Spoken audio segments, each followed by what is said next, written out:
إن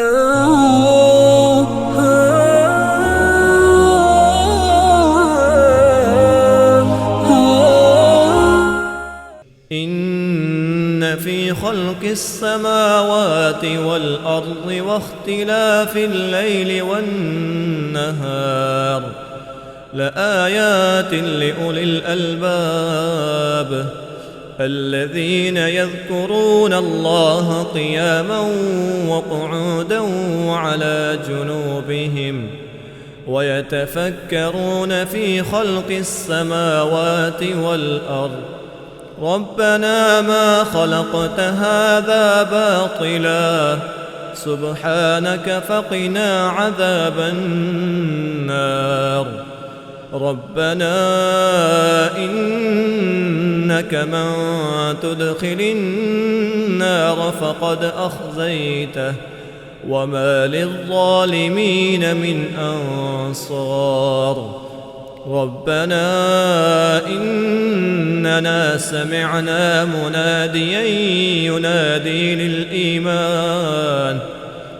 أن آمنوا بربكم فآمنا ربنا فاغفر لنا ذنوبنا وكفر عنا سيئاتنا وتوفنا مع الأبرار ربنا وآتنا ما وعدتنا على رسلك ولا تخزنا يوم القيامة إنك لا تخلف الميعاد فاستجاب لهم ربهم أني لا أضيع عمل عامل منكم من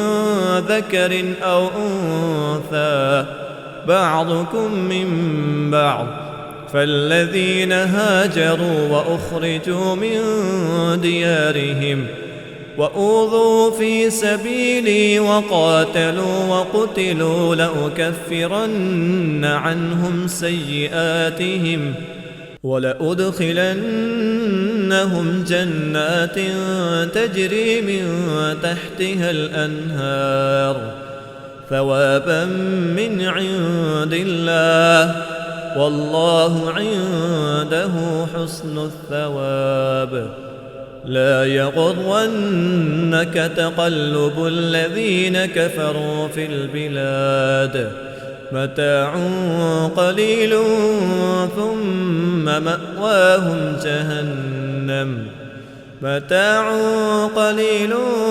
ثم مأواهم جهنم وبئس المهاد لكن الذين اتقوا ربهم لهم جنات تجري من تحتها الأنهار خالدين فيها نزلا من عند الله وما عند الله خير للأبرار وإن من أهل الكتاب لمن يؤمن بالله وما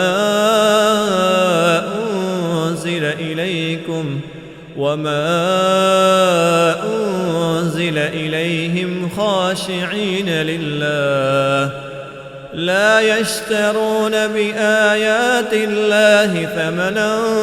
قليلا أولئك لهم أجرهم عند ربهم